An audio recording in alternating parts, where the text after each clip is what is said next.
Bonjour à tous et bienvenue, c'est l'heure de la podcast qu'on se retrouve aujourd'hui sur The Last of Us Partout, où je vous donne mon avis sur le jeu. Donc, ça fait 2 ans que le jeu, ça va faire 2 ans que le jeu est sorti, je m'autorise totalement le spoil complet, parce que bon, honnêtement, mis à part le côté gameplay, graphisme et compagnie, bon, bref, on est bien d'accord. L'intérêt, l'intérêt est dans le scénario, l'intérêt est dans ce qui se passe, l'intérêt est dans le spoil. Donc, attention, voilà, si vous voulez ne surtout pas l'être, si vous ne l'avez pas encore fait, ce qui est largement possible, stoppez la vidéo, ne la regardez pas, et au pire mettez un pouce bleu, vous la regarderez plus tard, et puis au pire regardez ce qu'il y a d'autre sur la chaîne, mais en tout cas je vous la déconseille. Je ne supporte pas le spoil, je ne supporte pas qu'on me le fasse, donc je ne veux pas le faire aux autres. Voilà, donc là maintenant c'est bon, si tout le monde a quitté, je me lance. Donc, The Last of Us Partout. On va lâcher la petite vidéo en même temps. Capture d'écran perso, voilà. Jouer sur PlayStation 4 Pro. Voilà. Bon, on va parler vite fait côté graphisme et compagnie, jouabilité. On prend le 1, on prend la même, on recommence. C'est quasiment, ok. C'est bon, graphiquement parlant, c'est à la hauteur de la PlayStation 4 Pro, il n'y a aucun problème. On est au niveau au niveau des personnages, le truc qui m'a étonné tout de suite, c'est limite, on est à 2 doigts du photoréalisme. Vraiment, vraiment, vraiment, vraiment. La case au-dessus, c'est le MetaHuman, hein. C'est tout. Honnêtement, le jeu est magnifique, que ça soit dans l'environnement, dans les personnages.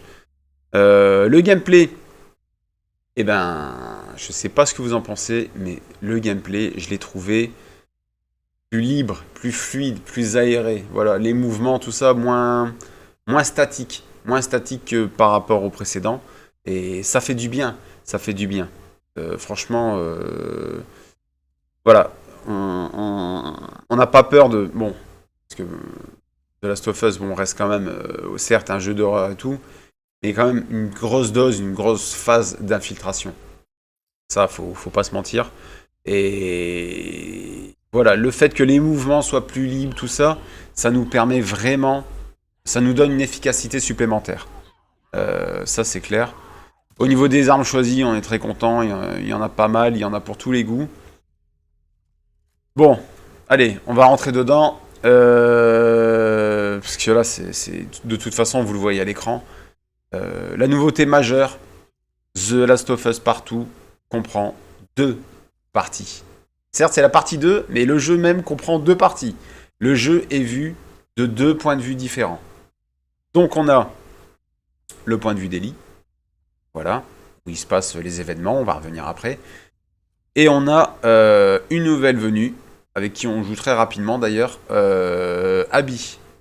Bon, Abby, bon, petit côté un petit peu la femme bodybuildée, tout ça, bon bref, soit après quand on va reparler de son histoire, on va comprendre pourquoi.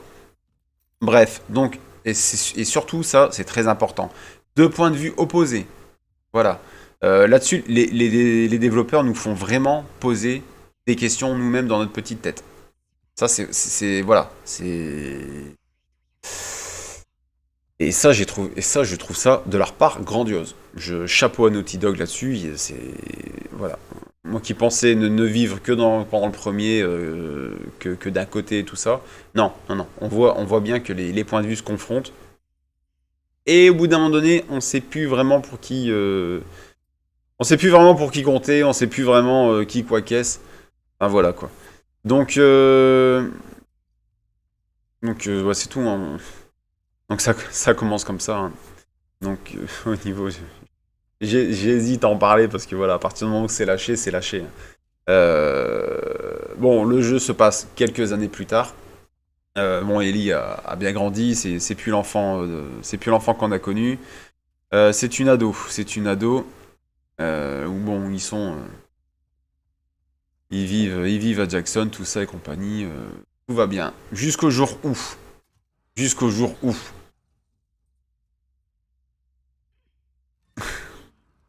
genre, je fais une petite pause.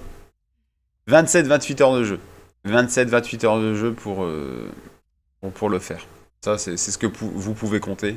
Donc voilà, ça reste une très très bonne durée de vie. Donc bon, revenons-en sur le scénario. Donc Joël et Ellie, voilà, vivent tranquillement à Jackson, avec le frère de Joel, Tommy, tout ça et sa famille, tout va bien. Jusqu'au jour où le groupe d'Abby arrive à Jackson et choisissent de se venger de Joel. À la fin des événements du 1, on se rappelle, Joel sauve Ellie de l'hôpital. Joel laisse des cadavres derrière lui. Et, voilà. Il y a des répercussions à un moment donné. C'est sûr, c'est clair, c'est net, c'est logique, c'est normal. Voilà. Quand on traîne des casseroles, c'est normal qu'elles fassent du bruit. Et un beau jour, voilà, le groupe d'Abby retrouve les traces de Joel et décide de se venger. Alors je vous fais pas un dessin, hein. Il décide de se venger. Il le tue littéralement. Voilà. Violemment. Violemment. D'ailleurs, ça m'a fait penser un petit peu pour ceux qui regardent The Walking Dead. Je pense la majorité de ceux qui s'intéressent à The Last of Us d'ailleurs. Ça m'a réellement fait penser à Negan quand on le rencontre. Voilà, la première rencontre de Negan, voilà, avec sa batte, il choisit un 1-1. Bon là, c'est pas au hasard. Voilà, Abby voulait très bien tuer Joel. Pour la simple et bonne raison que Joel a tué son père pendant les événements de l'hôpital quelques années auparavant. Voilà.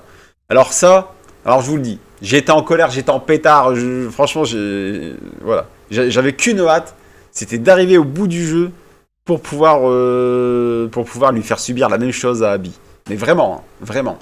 Il y a quelques années de ça, je me rappelle, on en parlait avec ma femme, il y avait des jeux qui... C'était prévu. Alors quand je dis il y a quelques années, c'était avant que The Last of Us, premier du nom, sorte. Ils en parlaient déjà que les prochains jeux commenceraient à nous faire ressentir des émotions. Voilà, faire naître des émotions chez nous. Alors même si auparavant il y avait eu des scénarios forts, tout ça, mais pas, voilà, pas vraiment des émotions personnelles. The Last of Us numéro 1 a commencé le travail. Le 2 le remplit entièrement. Et là, quand je vous dis que à la phase où Abby tue Joel, j'étais moi-même dans une rage. On aurait dit que je le connaissais vraiment. On aurait dit qu'il faisait vraiment partie de mon quotidien. Voilà. Alors, ça reste un jeu vidéo. Hein. Ça reste une histoire. Aussi, et tellement qu'elle est contée de façon splendide. Franchement, vraiment, chapeau. Là, je n'ai quasiment rien à redire sur The Last of Us. Mais voilà. Donc, ça commence comme ça. Et le périple d'Ellie, bien sûr. On rentre dans le chapitre de la vengeance. Donc, tout son périple est basé là-dessus, hein, est basé dessus. Et ce qui est très intéressant, c'est que là, ils nous ont fait 2 jeux. Avec deux sujets différents. Hein. 2 sujets différents. Le premier, voilà, ça posait les bases, de l'univers. C'était beaucoup axé sur la survie. Voilà, le moyen d'amener Ellie à l'hôpital, tout ça, bref. Là, chapitre numéro 2, on est dans la vengeance. Ce qui me permet de croire que, ce que j'aime à croire, ils peuvent en faire plusieurs. Alors je demande pas qu'ils en fassent 10, hein, parce qu'au bout d'un moment donné, voilà, faut prévaloir la qualité à la quantité.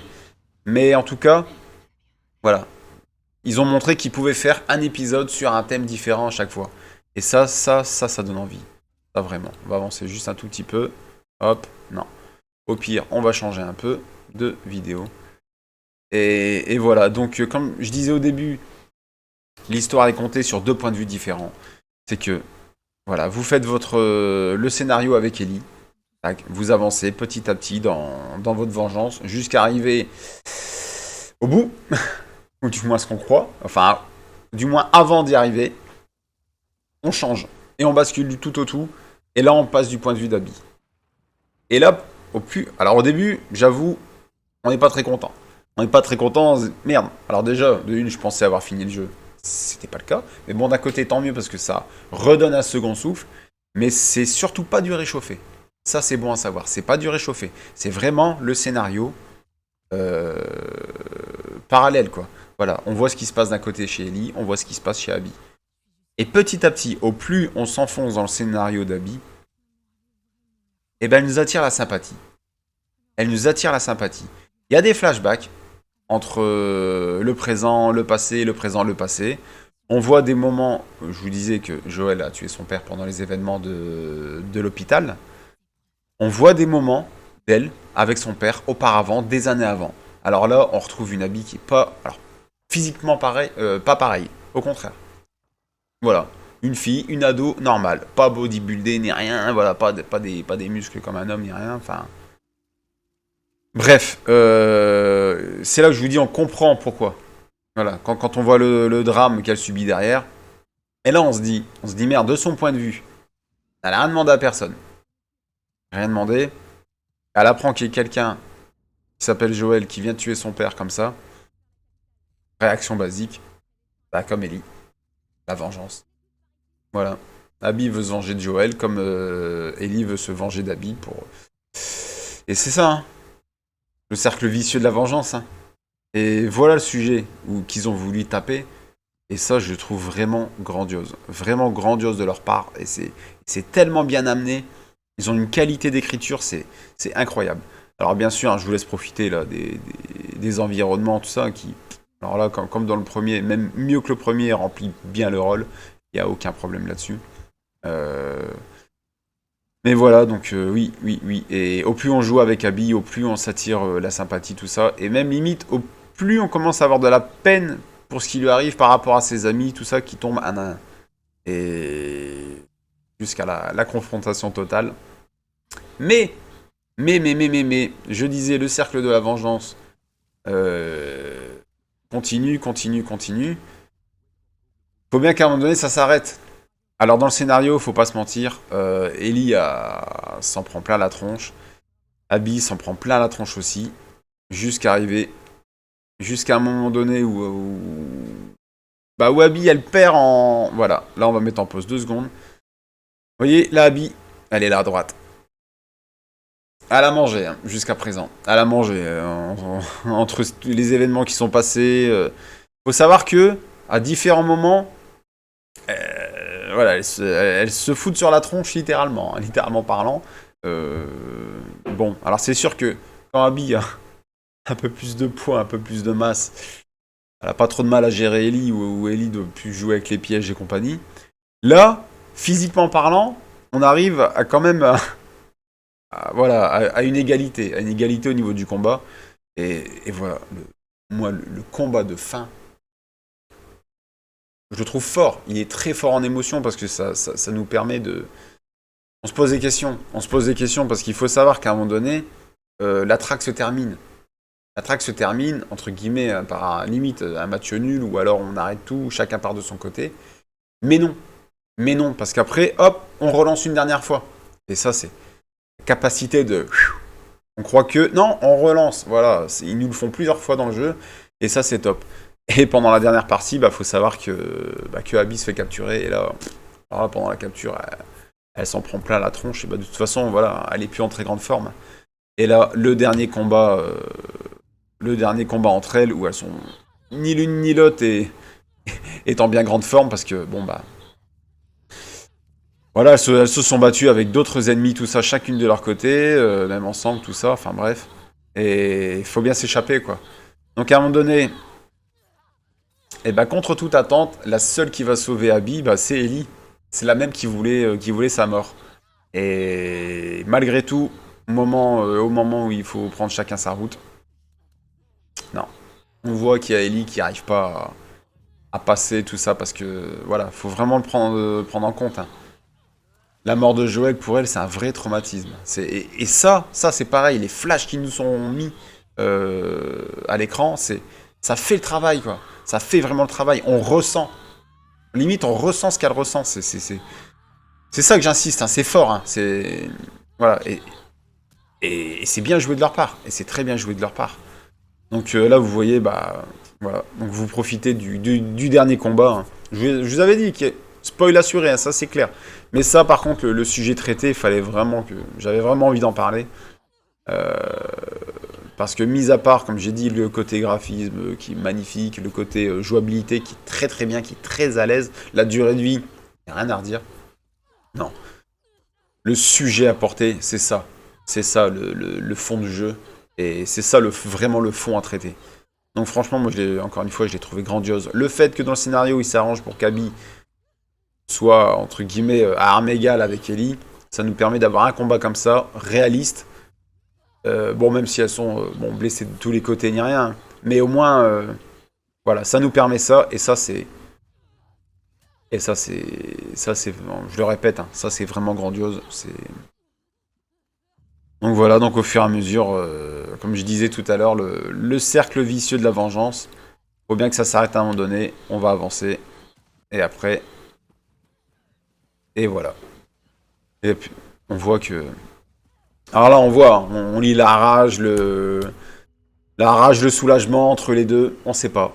On sait pas où elle en est. Le petit flashback de Joël. Et là, voilà. Allez. À quoi bon? À quoi bon? À quoi bon? C'est pas comme si elle avait rien perdu. Vous voyez? Ellie a perdu. Elle a perdu en premier. D'à côté, sa vengeance à Abigail est légitime. Celle d'Ellie aussi, mais au bout d'un moment donné, faut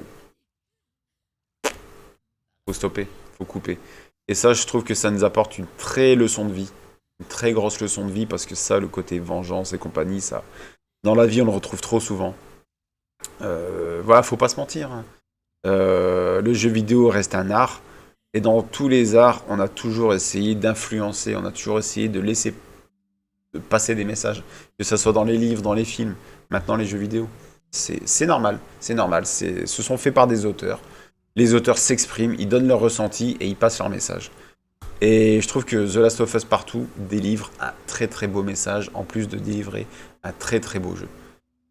Donc je vous le conseille vraiment à tous. Et pour ceux qui n'ont pas de console, bah, vous inquiétez un jour ou l'autre, à un moment donné, comme c'est la mode ces temps-ci, il sortira sur PC. C'est certain. Donc vraiment, vraiment, vraiment, il n'y a pas de raison pour que personne ne le fasse. Je vous conseille vraiment à tous. Donc sur ce, pour ceux qui ne l'ont pas encore fait, bah, je ne sais pas s'il y en a beaucoup d'entre vous, parce que j'ai prévenu au début que c'était un gros spoil. Malgré tout, s'il y en a qui l'ont pas fait, qui sont restés, bah, je vous souhaite un très bon amusement. Et pour ceux qui l'ont fait, n'hésitez pas à me dire ce que vous en pensez. Et si vous n'êtes pas d'accord, surtout, pourquoi. Ça sera très intéressant. Donc si vous avez aimé, bah, n'hésitez pas à mettre un pouce bleu. Et si vous aimez ce que je fais, n'hésitez pas à vous abonner. Salut!